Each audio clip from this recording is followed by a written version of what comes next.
वैसे तो कहेंगे प्रशासन को कटघरे में खड़ा कि प्रशासन चोर है, चोर है, चोर है, और प्रशासन उसी चोरी को पकड़ने के लिए चला जाए तो अत्याचार है, अत्याचार है, अत्याचार है। कहां से अत्याचार हो गया?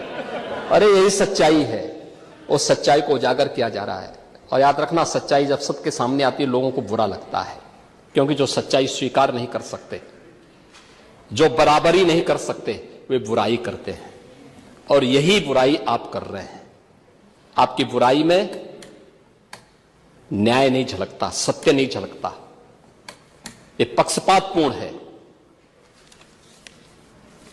और मुझे लगता है इससे लोकतंत्र की व्यवस्था मजबूत नहीं होती है, कमजोर होती है।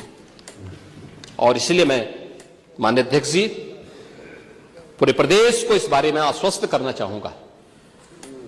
प्रदेश के अंदर किसी भी मुस्लिम पर्व और त्योहार के दौरान, किसी भी अन्य मत और मजहब से जुड़े हुए किसी भी पर्व और त्योहार के दौरान कहीं कोई समस्या नहीं खड़ी होती, तो फिर हिंदू पर्व और त्योहार के दौरान कोई समस्या खड़ी करेगा तो सरकार उसको सख्ती से निपटने का काम भी करेगी, उतनी ही सख्ती से निपटने का काम भी करेगी। तो सामान्य न्यायालय के द्वारा दिए गए आदेश का पालन करना एक प्रशासन का दायित्व है। उसमें सरकार उसको डायरेक्शन दे न दे, उसका दायित्व बनता है कि उसको पालन करे।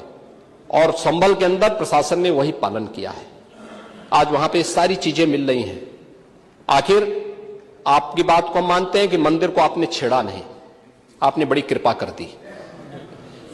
लेकिन ये जो 22 कुएं और उन कुओं में जो मूर्तियां मिल रही हैं, ये कुएं किसने पाट दी है? ये नोटिस पे क्यों परेशानी हो रही है? आपके सांसद जिनसे आपकी प्रतिद्वंदिता है, मानता हूं, क्योंकि वहां पे आप में तो तुर्क और पठान का विवाद चल रहा है, मैंने नहीं कर दिया, एक विवाद चल रहा है। आप उनके सामने, माननीय सदस्य के सामने, आप उनके साथ अपनी जड़ें ढूंढ रहे होंगे। लेकिन ये सच्चाई है, ये सच्चाई है, क्योंकि ये तो है ही।